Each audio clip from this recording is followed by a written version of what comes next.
Welcome to the People of Packaging podcast. I am so glad you are here. This is Adam Peak. I am your host. You can find me at Packaging Pastor on TikTok or packagingpastor.com. Listen, this show would not be made possible without some incredible companies and people, including you, our longtime sponsor, SpecRite. SpecRite wants you to imagine a world without waste. They were just named one of Fast Company's most innovative companies. That is incredible. Packaging is truly amazing. Go learn more at SpecRite.com, SpecRight.com. And also our newest sponsor, Spark Packaging. If you need contract to hire support or you're looking to hire directly for industry professionals, Spark Packaging can help. You can go to Spark Packaging Inc. That's SparkPackagingInc.com/hiring. And if you're like, I'm driving, I can't write that down, it's cool. It's in the show notes anyways. SparkPackagingInc.com/hiring. They're there to answer your questions, and a team member will reach out ASAP. Whether you talk to SpecRite or Spark Packaging, whatever it is, or if you just go to my website, just let them know that I have sent you. Okay, how's that for, that's the shortest, most condensed version that I can get. I'm going to be coming out with some more member-only premium content. I've been teasing this for a while. Make sure that you're signed up at my Substack page as well. Building a community of packaging professionals who want to build online together. You can do that at packagingisawesome.com. Okay, enough. It's been 2 minutes. Let's get to this next episode. All right, everyone, I am joined here all the way from cold and snowy Fort Lauderdale, Florida, I'm sure, where the weather is miserable. It's not freezing. As of the recording of this podcast, it was 3 degrees here in Salt Lake City, Utah. So I just got done saying, like, hey, this is, I'm not really sure when the episodes release. And then I'm like making comments about when it's recorded, but it's all right. Well, I'm excited for this conversation. It's pretty cool when I can, I think we connected up on LinkedIn, and I've been following some of the stuff you've been saying, and I'm excited to get into what it is you're doing at Serum. But I'm joined by Kayl Whiteman, and she is the founder of Serum. Now, is it Serum bottles or Serum water? Tell me, what's the... Just Serum. Just Serum. All right. She's the founder of Serum, and we're going to hear all about it. So Kayl, thanks so much for coming on the show. Yeah, thank you for having me. How many podcasts have you done already in your life? This is actually my first. Perfect. Well, it's. I hope for you that this is the least popular podcast that you ever get to appear on, because that would be exciting for you.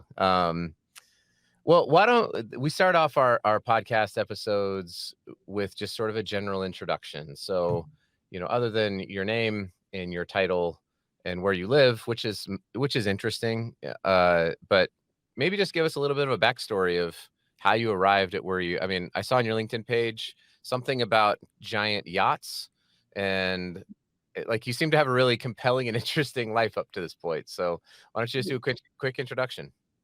All right. Yeah, it's been pretty colorful up until this point. I'm 24 years old, and since I was probably 8 or 9, my dad's been in the plastic industry, especially in regards to plastics with landfill gas to energy. So the passion for it has been instilled in me from a pretty young age. And then I guess right when I turned 18, instead of following that passion, I went, I'm going to go work on boats. And I started working on boats as a chef just all around the world. So boats from 60-foot sailboats to 60-meter super yachts. I don't understand meters. Tell me more about that. What is the metric system you speak of? So yeah, like 200-foot yachts. Yeah, I was gonna say, I think you just multiply by 3, right? I just remember the yardsticks. It's like 3 a little bit, but yeah, just 3. Got it. 200 feet is. We'll put it in terms that some of my listeners will understand. That's 2 football fields long of a super yacht. Yeah. Yes, it's crazy. And you did not grow up in Florida, correct? No, I didn't. I grew up in Arizona. Okay. And you said your dad was in the plastics industry. Does he still work Mhm. in the plastics industry? Yes, he does. So he still works for the company that kind of supplies the additive that allows our plastic to biodegrade in these landfills. Got it. Okay. And so it's actually kind of rare that when I talk with someone that they grew up in and around packaging. It's usually like I didn't, right? I mean, I was an ordained Baptist minister who ended up in the packaging industry. So uh that's super fast. So your dad is in this industry, um, kind of helped to create some of the passion for you, and now you're kind of taking the things the what he instilled in you, I guess, from a young age and kind of multiplying it. Mhm. That's a really cool. It's like it's not a family business, but it is a family business. Yeah, it's just, I mean, I remember writing my high school senior thesis paper on why we need to kind of accept landfills and, the modernized landfill and, all the good things that they do and kind of, weave that into our reduce, reuse, recycle mindset. And that was, yeah, at 17. So when I read that to the class, they were just completely like, what? When you read that to adults, they're like, I don't understand. Oh, yeah, yeah. When you read that to people in sustainability, they're like, I don't understand. No doubt, no doubt. And then was there anything connecting with the your time spent on these boats as a chef? I mean, you're traveling around the world, you're on the ocean. Um, was there like an eye-opening moment of like, wow, we've got a lot of plastic waste in and around the world? I mean, were you seeing that firsthand? Yes, definitely. Well, there was a couple things that I kind of noticed throughout that journey. Just kind of already having, the passion for the plastic industry, for waste management, kind of on the back burner, and just having that in the back of my mind. Um, I've always been really inspired by Ellen MacArthur, and how she, sailed around the world, and it really, kickstarted her, how passionate she was about recycling, and how, she kept reusing things throughout her travels, and kind of built a whole model around that. And it inspired me to some degree. I think recycling is an amazing thing that we need to do to the best of our abilities. But also working on sailboats and then working on super yachts of, massive size, where we have 20, 30 crew members, and we have, 10, 15 guests on. The world operates more like a super yacht than it does a single man sailboat. And kind of observing that, seeing the waste that we were going through, seeing how oftentimes, we don't have the time, we don't have the manpower, we don't have the money to keep sorting through our trash. You know, it kept getting sent to a landfill. It's not going to get, sorted. It kept getting sent to a landfill. I think kind of just watching that too in that kind of maritime environment also just kept bringing me back to the whole concept of landfill gas to energy and embracing that with plastics. Yeah, yeah, for sure. And I've been following that space for a while, um, just through different connections. I know there's like I'm sure we can get into like is it the consortium for waste to energy, I think is, or Mhm. there's actually at the University of Florida. I know there's a professor up there who's been a big advocate, Dr. Bruce Welt, and some other folks. So I've just been connected with them and Michael Ferrari and whatnot, and they've been opened up my eyes to this idea that like landfills are not, it's not like landfills bad, recycling good, right? It's like Exactly. there's something they're not just something, there's a very big thing to be said for the fact that changing human behavior is really really really really difficult in an ever expanding human population, and one in which people are getting wealthier across the world, and with wealth comes its own challenges, concrete production and energy usage, and the need for plastics to feed and to feed a growing population, all these sorts of things, right? um And so it's just really fascinating that at such a young age that you're already like, no, this is like, I believe so much in this that I'm gonna leave the super yacht and I'm gonna start this company. So would love to you can either comment on that or you can kind of pivot into like, well, what is the company? You've hinted at like an Mhm. additive for plastics. So I'd love to kind of hear a bit about your evolution Right. from your childhood to high school, and now you're here with Serum, and maybe just even talk a little bit about the name even too. It's kind of a cool name. Definitely. Um, so the technology, the additive that you can put into the plastic mold that allows it to break down within the time frame that these landfills are managed, that's been in existence for a while now. It's not new. It's not a new technology. Although many like just really don't know about the concept in general. So that's been around for a while, but it hasn't really fully been embraced by any sustainability initiatives. You know, Coca-Cola's not doing it, Nestle's not doing it. And it hasn't been combined with using already recycled plastics. So with Serum, we take already recycled plastic that, you know, plastics can only be recycled a number of times. We're just kind of trying to find a viable, valuable end of life solution for these plastics. We take the recycled plastic, we add the biodegradable additive, the landfill biodegradable additive, and then we turn it into whatever plastic application we'd be focused on. Initially, we're starting with single-use water bottles, just because I feel like that's the product that consumers are most emotionally drawn to. That's what they pay most attention to. But you know, get into trash bags, plastic utensils. There's kind of many different avenues you could go down with it. So yeah, we turn it into this plastic application, and then it's all right if it's sent to a landfill. It aids in the methane capture process. It breaks down within 2 to 50 years, not too soon, not 400 years from now when it's useless, and it kind of just creates energy. I want to take a quick break here to remind you of our sponsor, GoRuvi, GORUVI.com. We know it can be hard to eat enough fruits and vegetables. They take time to prep, they're messy, and they don't always taste good. But without them, you lack energy and vitality. Ruvi is an easier, tastier way to get your fruits and veggies. You simply pour the freeze-dried powder into a shaker bottle with water, you shake, and drink. My family and I have been just devouring these things since the first time we got them. Such a simple way when you're on the go to get the nutrients that you need.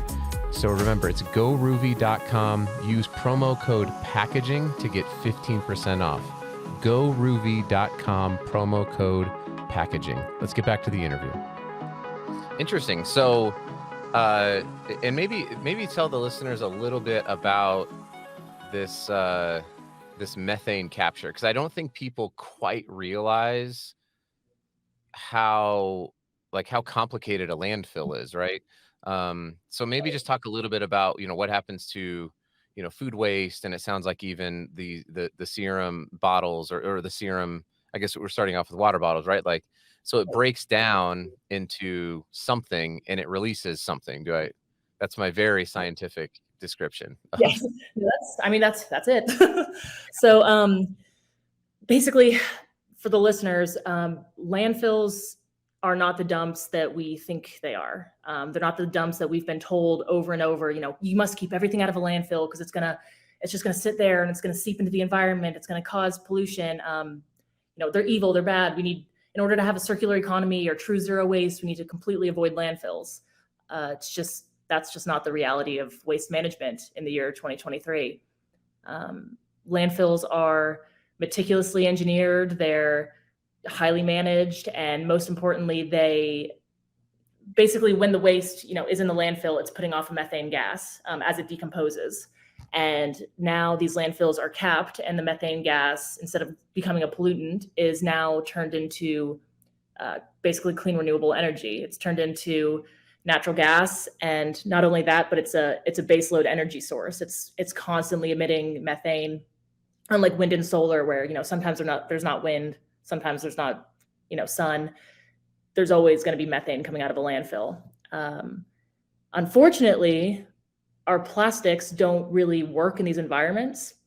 Plastics don't break down in these anaerobic environments, so they're kind of they don't really assist in the process. They kind of just take up space. Okay. And so Serum products, Serum bottles, they would be breaking down within 2 to 50 years, which is within the time frame that they're managed, and they'd be able to contribute to the methane capture process. Okay. And this is a naive question, but I'm sure somebody's having this question in their mind. Is this like 90+% of landfills are capturing methane, or are there like uncapped landfills that exist in the US that are simply just releasing it into the environment, which is not great at all? Or I guess, is this process now so viable and creating an end of life product like captured methane into natural gas that it's the ROI is always there for these landfills to capture it and sell it? Oh, yeah, it's extremely profitable on that end as well. But if there's a truck coming to pick up your garbage wherever you live, if there's some kind of infrastructure based around garbage collection in your neighborhood, which is 90% of America at this point, it's definitely going to a managed waste system that's capturing the methane and turning it into energy. Okay. And it's quickly growing. I mean, it's that way in Zimbabwe. They have one. Like it's Australia. It's becoming a big thing. It's anywhere where landfills are pretty prevalent. It's moving in that direction very rapidly. Got it. Yeah. And the exciting thing is there's companies out there like like Net Energy, they're now trying to completely decarbonize the entire process. That's so that cool. there would be no carbon emissions with it, and making it an incredibly environmentally friendly, very cheap, very affordable way of getting clean renewable energy. Got it. And then I feel like I'm kind of getting a little bit off the path, and I'll have to bring it back here. But this is such a fascinating idea and concept to me, Thank because you. I see this a lot, right? Like I see, I work for a company called Myers, and we're based out of Minneapolis. And in Minneapolis, everything says like waste to energy, waste to energy. And I think a lot of people are like, what does that mean? What does waste to energy mean? Is this kind of is this what they're talking about? Is like we manage our landfills in such a way that your waste gets converted to energy, either through the natural decomposition of the managed landfill, or maybe there's another process by which they're, I don't want to say incinerating or whatever it is. Like they're doing something with it and capturing it quicker than 2 to 50 years. So it's the landfill will sit there for the landfill will be managed for 50 years, and then after that 50 years, then they'll start capturing the methane and then turning the methane into natural gas. But at this point, because of what we already have built up, we have a feedstock of 100 years of energy. Just all around the country with these landfills.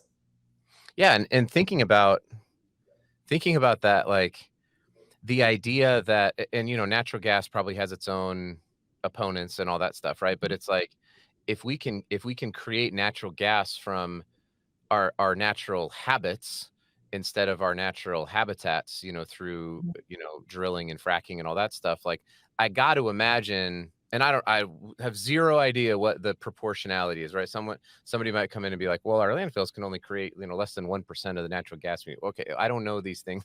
This is a packaging podcast. I'm not an energy advisor. But I got to imagine that anything that we can do from our trash, from our habits, is going to be better than creating it from our habitats. Is that a fair statement? I completely agree. Yeah. Okay. And I think people going and saying, when their argument against this technology is saying, well, natural gas has its own issues. It's just like saying, well, landfills have issues. It's like demonizing the word landfill, demonizing the word natural gas. And nothing comes close to the capture rate that landfills have when it comes to consumer behavior. If the fact of the matter is 95% of our waste is going to these landfills, and right now the fight is everyone's saying, let's change that. Let's push this waste out of that environment. But if we just embrace that and said, okay, let's roll with that. That's an amazing capture rate. This isn't landfills aren't horrible entities. Let's roll with this and see if we can turn this into a positive thing. We'd make incredible progress in both clean energy and waste management. Yeah, I love it. And do you see, let's kind of pull it back here to Serum. I know you said you're starting with water bottles, but are you seeing this be able to grow where packaging can be contributing at the end of it? Like you talked about how you're using PCR materials, where now packaging is not only contributing to sort of the circularity that comes from recycling, but now also contributing back into the circularity that can come from waste to energy. You're sort of saying like, yeah, we can take care of the end of life of plastic packaging that has value, and still help it to have value. And do you see that expanding beyond just water bottles? Oh, definitely. I mean, if Serum became, when Serum becomes, a giant company and producing various amounts of plastic applications, very, different, I think trash bags would be an incredible thing for this kind of method. But if it, if it grows to that extent, I would love to see every, packaging distributor or plastic distributor, everyone copy this. I think this is the best way forward. I think this is an incredible way of just ensuring that plastics, no matter what, no matter how many times you recycle them, because the additive doesn't hinder how recyclable the plastic is. No matter how many, no matter how many times you recycle it, if it ends up in a landfill, it's okay. It's going to have some kind of value at the end of its life. Yeah, basically we're just kind of using single-use plastics, another demonized thing in this modern world. We're using them as a vessel to just get this already recycled plastic and give it a valuable end of life. Because as much as we want recycling to be the answer, people think that you can recycle infinitely. People think that it's a complete circle, just constant, plastic turning into plastic, turning into plastic. It's not that way. The polymer chain breaks down, and eventually, unfortunately, it's going to end up as pollution or useless in a landfill. Yeah. Yeah, my friend and fellow podcast host, Avelio Matos, host of Packaging Unboxed, has a T-shirt that I have, and it says the Sustainable, but Bull, Sustainable Unboxing Club, and the phrase he put on there is, "On a long enough timeline, it all ends up in the landfill." I love that. Yeah, I would buy this first. yeah, for sure. I'll see. I'll make sure to introduce you both, because I think he'd have Yeah. a great conversation as well. Because you're absolutely right. I mean, to just stick our head in the landfill and pretend like nothing is, like something's going to get fixed or make this better, is not going to make the problem go away. It's going to come through innovations, like what you're doing at Serum and others. There's obviously a lot of people who are working to kind of solve this. I guess kind of my last couple of questions. So one I had on, you mentioned it doesn't hinder recycling. So if somebody adds this, so let's say I buy a water bottle, I buy a Serum bottle with water in it from wherever, and I drink it and I recycle it and it gets recycled, and then that flake ends up with a whole bunch of other flakes of non treated PET. Do those flakes retain their same do they retain the additive, or does it have to then be mixed in? Does it have to be like re-added whenever it gets kind of, I don't know, remade into? So it wouldn't in any way contaminate the new, it wouldn't contaminate that batch in any way to be recycled. Because again, yeah, the additive doesn't hinder the recycling capability of it, but it wouldn't then make that whole batch able to biodegrade in landfills, just because of just the measurements of it. I assume so, but that was a question that was kind of hanging out in the back of my head. Oh no, yes. So someone's listening to this, Kale, and they're like, I have a bazillion questions. Like, they have way more questions than I do, or that we have time to go through on this podcast. So what would be the best way for somebody to learn about what you're doing, follow what you're doing, and to get in contact with you? Because I do think that there's going to be folks who are like, I'm really curious about this, whether it's plastic films or plastic bottles, just reaching out and saying like, hey, I gotta understand, like, how can I know more about this? Yeah, and I'm happy to answer anything. I could talk for hours about this kind of technology. I love it.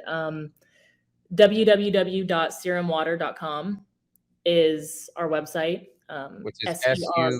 SERUM water.com. Okay. Yes, that's our website. Kale, Kahle at serumwater.com is anyone can email me there and ask me any questions. And yeah, and just Kayl Whiteman on LinkedIn. I'm always there to answer anything about landfill biodegradation, plastics. Yeah. It's I've been I think you're newer onto LinkedIn, correct? Yes, I am.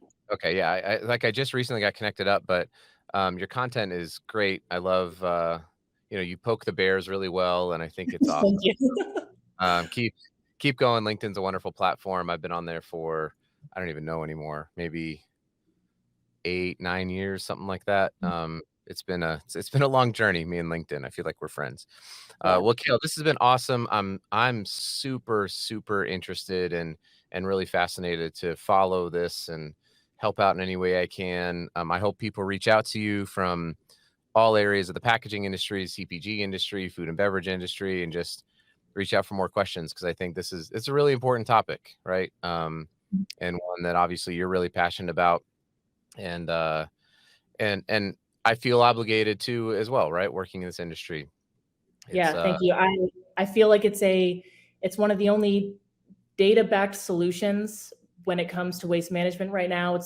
It's based purely on, where's our waste actually going? What's the reality of it? What can we actually do? And I think that, if you take those things into consideration, it's an incredible solution.